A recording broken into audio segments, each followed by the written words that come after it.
आज हम पढ़ेंगे वैदिक सभ्यता और वैदिक सभ्यता के अंतर्गत भी ऋग्वैदिक सभ्यता। सैंधव सभ्यता के पतन के बाद भारत में आर्यों द्वारा वैदिक सभ्यता की नींव रखी गई। वस्तुतः आर्य एक भाषिक शब्द है जिससे भारोपीय मूल के एक भाषा समूह का पता चलता है, अतः यह एक प्रजाति का बोध कराने वाला शब्द नहीं है। आर्य का अर्थ होता है बौद्धिक प्रतिभा से संपन्न, श्रेष्ठ पुरुष, समाज का कुलीन वर्ग, स्वामी आदि। ऋग्वेद में आर्य शब्द 33 बार है। भारत में आर्यों की पहचान नार्दिक प्रजाति से की जाती है, जो भारत को परगमित करने वाली अंतिम प्रजाति थी। इसी प्रजाति को आर्यों का प्रतिनिधि एवं हिंदू सभ्यता का जनक भी कहा जाता है। वैदिक साहित्य पढ़ते हैं तो वैदिक साहित्य में क्या क्या आता है। तो वैदिक साहित्य में वेद, ब्राह्मण, आरण्यक, उपनिषद, जिनको हम वेदांत भी कहते हैं, वैदिक साहित्य के अंतर्गत आते हैं। इसके बाद आता है सूत्र साहित्य, जो वैदिक साहित्य का भाग नहीं है लेकिन वैदिक साहित्य को समझने हेतु आवश्यक है। सूत्र साहित्य के प्रमुख रूप से आते हैं वो है वेदांग, जिनको वेदों का अंग कहा जाता है। इसके पश्चात अनुक्रमणी ग्रंथ, वैदिक साहित्यों जो संहितियों में अशुद्धियां रोकने हेतु इन ग्रंथों को लिखा गया। ये ग्रंथ न वैदिक साहित्य के अंतर्गत आते हैं न वेदांगों के। शौनक ने ऋग्वेद की शुद्धता के लिए अनुक्रमणी ग्रंथों की रचना की। कात्यायन ने सर्वानुक्रमणी ग्रंथ लिखा है। इसमें भी वेदों के साथ संबंध ऋषियों का विवरण है। अथर्ववेद से संबंधित रखने वाला अनुक्रमणी ग्रंथ बृहत सर्वानुक्रमणी है। अब ऋग्वेद के बारे में आते हैं तो ऋग्वेद का ईरानी ग्रंथ अवेस्ता के साथ अद्भुत समानता रखता है। अवेस्ता एवं ऋग्वेद की भारोपीय भाषा के दो प्राचीनतम ग्रंथ है, लेकिन पूरे भारोपीय भाषा परिवार के बीच भी ऋग्वेद ही प्राचीनतम साहित्य है। ऋग्वेद का आरंभ अग्नि की उपासना से होता है। ऋग्वेद में संग्रहित मंत्रों को ऋचा कहा जाता है, जो पद्य में है। ऋग्वेद को सूक्त में लिखा गया है, जिसका अर्थ है अच्छा आदर्श। एक सूक्त में कम से कम 3 मंत्र होने चाहिए। वेदों की भाषा संस्कृत एवं लिपि ब्राह्मी है। ऋग्वेद एक संहिता है जिसमें कुल 10 मंडल है। भाषागत स्तर पर ऑर्डेनबर्ग ने इन मंडलों का कालक्रम निर्धारण किया है। प्रथम व 10वां मंडल नवीनतम है। सर्वाधिक संख्या में सूक्त 10वें मंडल में है। दूसरा, तीसरा, चौथा, पांचवा, छठा एवं 7वां मंडल वंश या कुल मंडल या ऋषि मंडल कहलाते हैं, जो कि सबसे प्राचीन है। 8वां और 9वां मंडल वंश मंडल के बाद के हैं। ऋग्वेद की 21 शाखाएं हैं, जिनमें 5 शाखाएं प्रधान हैं: शाकल, वाशकल, आश्वालायन, सांख्यायन और मांडुक्य। इनमें भी केवल 3 पाठ उपयोगी है, जिसमें पहला है शाकल। शाकल में 1017 सूक्त है। ऋग्वेद संहिता इसी शाखा की है और केवल यही पाठ पढ़ते हैं। ऋग्वेद की 5 प्रधान शाखाओं में शाकल मुख्य शाखा है। यही ऋग्वेद से जुड़ी एकमात्र जीवित शाखा भी है। दूसरी है बालखिल्य, इसमें 11 सूक्त है। 8वें मंडल में इसका उल्लेख है। और तीसरा है वाशकल, इसमें कुल 56 सूक्त है, लेकिन अब ये उपलब्ध ही नहीं है। ऋग्वेद में सूक्तों की संख्या 1017 है। यदि परिशिष्ट भी जोड़ दिए जाए तब 1028 हो जाते हैं। ऋग्वेद में कुल मंत्रों की संख्या 10,600 है। ऋग्वेद के कुछ सूक्तों की रचना गौतम राहुगढ़ ने की थी, जिसमें विशेषतः अग्नि की प्रार्थना है। ऋग्वेद की तिथि के बारे में विद्वानों के अलग अलग मतभेद है।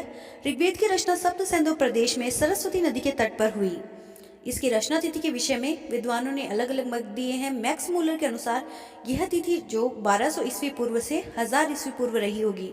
विंटरनिच के अनुसार 2500 से 2000 ईस्वी पूर्व और जैकोबी के अनुसार 4520 ईस्वी पूर्व से तीसरी सहस्त्राब्दी तक इसकी तिथि होगी। जर्मन इंडोलॉजिस्ट भारतविद मैक्स मूलर ने वेदों की उत्पत्ति के विभिन्न साहित्यिक युग के लिए 200-200 वर्ष निर्धारण किए हैं। उनके बाद ये संभावना प्रकट की गई कि इनका रचनाकाल 3000 ईस्वी पूर्व से भी पहले का हो सकता है। बाल गंगाधर तिलक ने ज्योतिष की गणना के आधार पर बताया कि 4580 ईस्वी पूर्व ऋग्वेद के अधिकांश सूक्तों की रचना हुई। तिलक ऋग्वेद के प्राचीनतम अंश को 6000 ईस्वी पूर्व के आसपास का मानते हैं। प्रोफेसर जैकोबी ने नक्षत्रीय गणना एवं लुडविग ने सूर्य ग्रहण के आधार पर काल निर्धारण किया है। मोटे तौर पर पूर्व वैदिक काल या ऋग्वैदिक काल को 1500 ईस्वी पूर्व से 1000 ईस्वी पूर्व माना जाता है। इसके बाद उत्तर वैदिक काल की शुरुआत हो जाती है। अब ऋग्वेद के मंडल, उनमें क्या क्या है। तो प्रथम मंडल है। इस मंडल में 50 सूक्त कण्व ऋषियों द्वारा लिखे गए हैं। इस मंडल के ऋषियों को शतचिन्ह कहा जाता है। इसमें 20 राजाओं के एक युद्ध का उल्लेख है, जिसमें 60,099 राजाओं ने भाग लिया था। वंश मंडल 2 से लेकर 7 तक के मंडलों को वंश मंडल कहा जाता है। इसमें किसी भी मंडल का प्रथम सूक्त अग्नि को तथा द्वितीय सूक्त इंद्र को ही संबोधित करता है। वंशमंडल में ऋषियों को सामूहिक रूप से प्रगाथा कहा जाता है। दूसरा मंडल यह जो है गृहस्थम ऋषि का है, उनको विश्व का पहला अभियांत्रिकी माना जाता है। तीसरा मंडल विश्वामित्र का है, इनको पहला धर्म गुरु माना जाता है। विश्वामित्र कुशिक कुल के थे। इसी मंडल में गायत्री मंत्र का उल्लेख है, जिसकी रचना विश्वामित्र ने अनार्यों को आर्य बनाने हेतु की थी। गायत्री मंत्र जो है वो सवित को संबोधित किया गया है, जो कि सूर्य की एक प्रातःकालीन देवी है, जिसे सविता कहा जाता है। चौथा मंडल वामदेव का है, इसमें कृषि मंत्रों का उल्लेख है। पांचवा मंडल जो है वो आत्रि ऋषि का है। छठा मंडल भारद्वाज ऋषि से संबंधित है। सातवां मंडल वशिष्ठ ऋषि से संबंधित है। यह मंडल वरुण देवता को समर्पित है। इसी में दशराज युद्ध का वर्णन भी मिलता है। दशराज युद्ध जिसका वर्णन हम अनेक बार ऋग्वैदिक काल में पढ़ते हैं। आठवां मंडल कण्व ऋषि का है। नवां मंडल अंगिरा का है। इस मंडल के ऋषियों को पाव मान्या कहा जाता था। इसमें कुल 144 सूक्त है, जो सोम देवता को समर्पित है। ब्राह्मण अपना देवता सोम को मानता था। सोम हिमालय की मुंजवत चोटी पर उगता था। इसका पान वही करेगा जो 3 वर्ष तक गृहस्थ जीवन व्यतीत कर चुका हो। 10वां मंडल जो है, 10वां मंडल के ऋषियों को महासुक्ता कहा जाता है।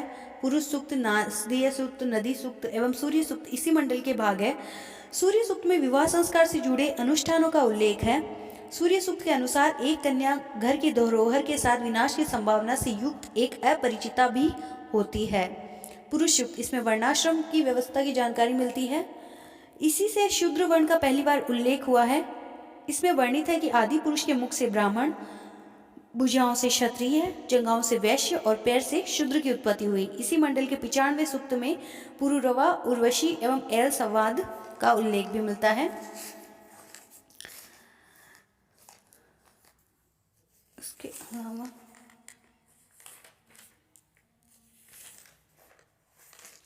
इसके आगे हम पढ़ते हैं नास्तीय सूक्त।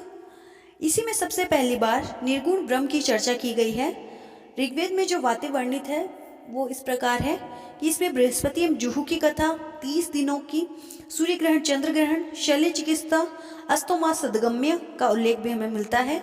इसी में पहली बार पुरुमित्रा एवं विभेद के प्रेम का उल्लेख भी हुआ है, जिसमें पुरुमित्रा खुद अपने अपहरण की योजना बनाती है। विवाह को एक संस्था के रूप में दीर्घतमा ऋषि ने विकसित किया। ऋग्वेद का एक सूक्त है संवाद सूक्त, जिसमें भारतीय नाट्य के आरंभिक सूत्र मिलते हैं। ऋग्वेद के विवाह सूक्त में विवाह गीतों का सबसे पहला वर्णन मिलता है।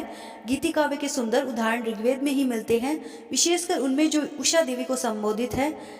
इसमें सा संस्कृति, प्रतिमा, विश्ववारा जैसे वाक्यांशों का उल्लेख है।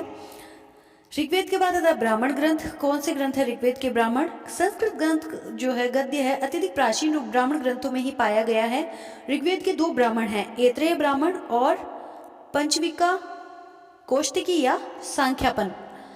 कौष्टिकी ब्राह्मण में विभिन्न प्रकार के यज्ञ विधान दिए गए हैं। ऐत्रेय ब्राह्मण, इसके संकलनकर्ता महिदास थे। इत्रा का पुत्र होने के कारण महिदास ऐत्रेय कहलाए और उनके द्वारा रचित ब्राह्मण ऐत्रेय कहलाया।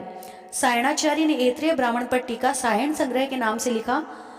सायण विजयनगर के शासक बुक्का प्रथम और हरिहर द्वितीय के दरबारी थे। अब ऐत्रेय ब्राह्मण जो है वो सभी ब्राह्मण ग्रंथों में बहुत ही इंपॉर्टेंट है। उसके अलावा इंपॉर्टेंट है शतपथ ब्राह्मण। तो ऐत्रेय ब्राह्मण में हमें अनेक बातों की जानकारी मिलती है, जैसे इसमें राज्याभिषेक के नियम और राज्य एवं राजा की उत्पत्ति का सिद्धांत दिया गया है। कहा गया है कि युद्ध में जब देवता पराजित हो गए थे तो सोम को उन्होंने अपना राजा चुना। ऐत्रेय ब्राह्मण में उपमहादेश के 5 भौगोलिक विभागों में विभाजित किया गया है। दिक, दक्षिणादिक, प्राचीदिक, प्रतीकादिक एवं मध्य का इलाका ध्रुवा मध्य का प्रतिष्ठापिक। महत्व की दृष्टि से सबसे अग्रण्य क्षेत्र मध्य या केंद्रीय इलाका था, जिसे शिष्ट देश कहा गया है। राजसूय यज्ञ, सोम यज्ञ, ऐन्द्र महाभिषेक यज्ञ का विस्तृत विवरण ऐत्रेय ब्राह्मण में दिया गया है। इसमें कुछ प्राचीन अभिषिक्त राजाओं के नाम भी दिए गए हैं। इसमें राजा को विषमता एवं विषमता का अर्थ होता है वैश्य का भक्षण करने वाला, अर्थात कर लेता है। दूसरा धर्मस्य गोपा अर्थात धर्म का रक्षक भी कहा गया है। लड़की को कृपण अर्थात दुख देने वाली कहा गया है। इसी में शून शेप की कथा वर्णित है।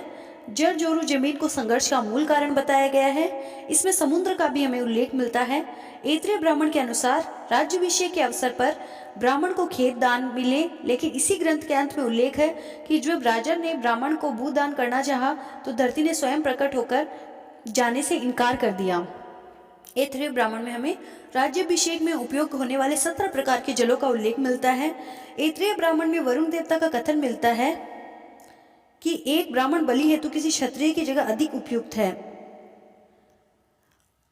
इसके पश्चात ऋग्वेद के आरण्यक ग्रंथ भी है, 2 आरण्यक है, ऐत्रेय एवं कौशिकी। ऋग्वेद के उपनिषद भी है, जो 2 है वो है ऐत्रेय और कौशिकी। इसके पश्चात आता है सामवेद, क्योंकि हम वैदिक साहित्य पढ़ेंगे, उसके पश्चात ऋग्वैदिक काल, उसके बाद उत्तर वैदिक काल। तो सामवेद का अर्थ होता है गाना, साम का अर्थ होता है गाना। सामवेद के प्रथम दृष्टा जैमिनीय थे, वहीं सुकर्मा ने कालांतर में सामवेद का विस्तार किया। इसमें कुल मंत्रों की संख्या 1869 है, लेकिन कुछ मंत्र एकाधिक बार आए हैं। यदि इन्हें निकाल दिया जाए तो कुल मंत्रों की संख्या होगी 1549, और इनमें से भी 1474 मंत्र ऋग्वेद से लिए गए हैं। इस कारण सामवेद को ऋग्वेद से अभिन्न माना जाता है। सामवेद की महत्ता थी।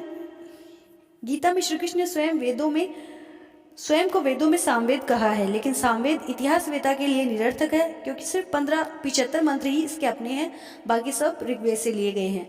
सामवेद को भारतीय संगीत का मूल ग्रंथ माना जाता है। यह वेद पद्य में है और सूर्य देवता को समर्पित है, इसलिए इसमें मुख्यतः सूर्य स्तुति के मंत्र मिलते हैं। सामवेद की 3 शाखाएं हैं, कौथुम संहिता गुजरात में प्रचलित, राणायणीय संहिता महाराष्ट्र और जैमिनीय संहिता कर्नाटक।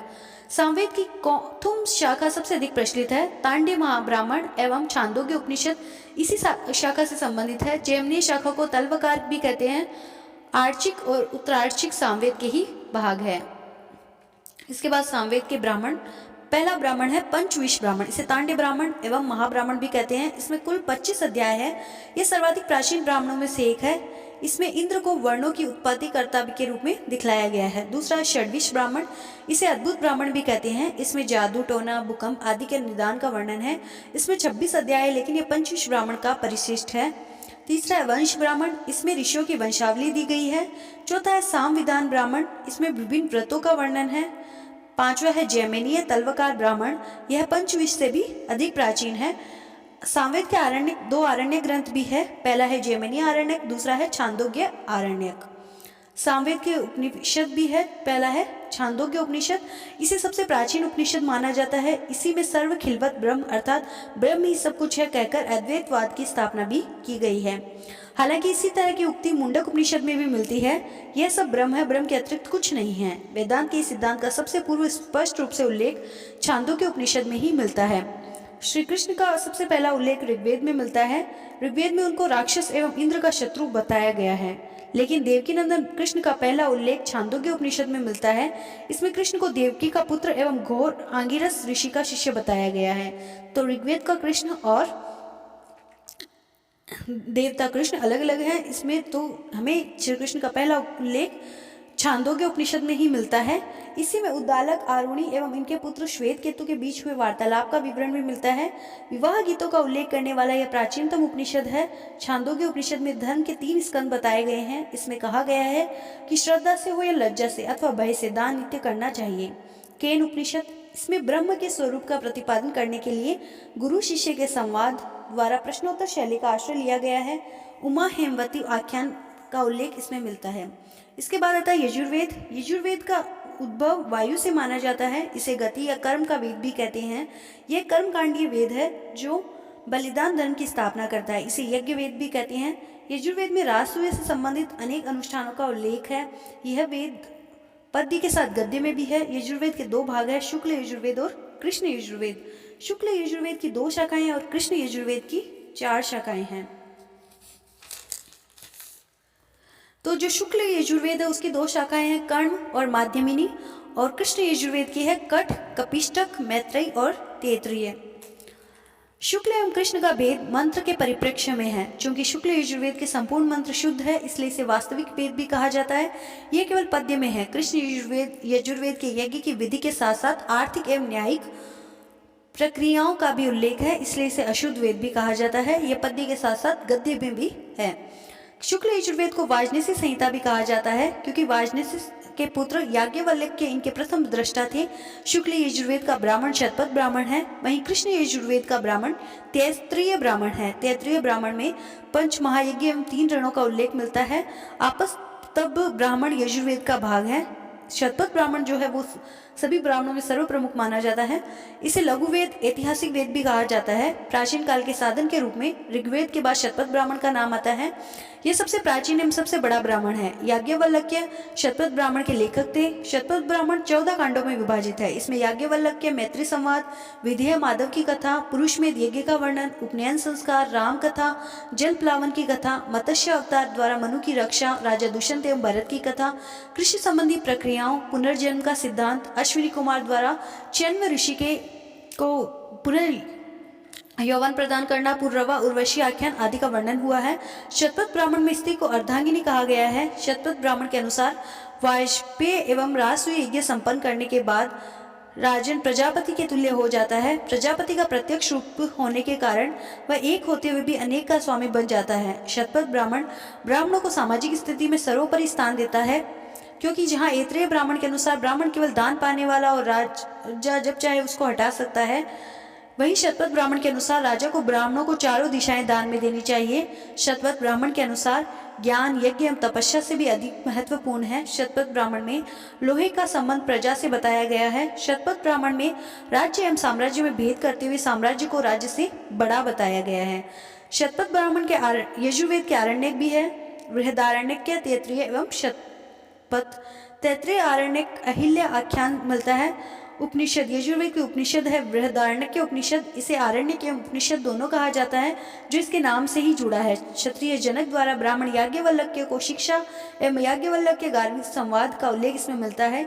इस उपनिषद के प्रवक्ता भी याज्ञवल्क्य हैं।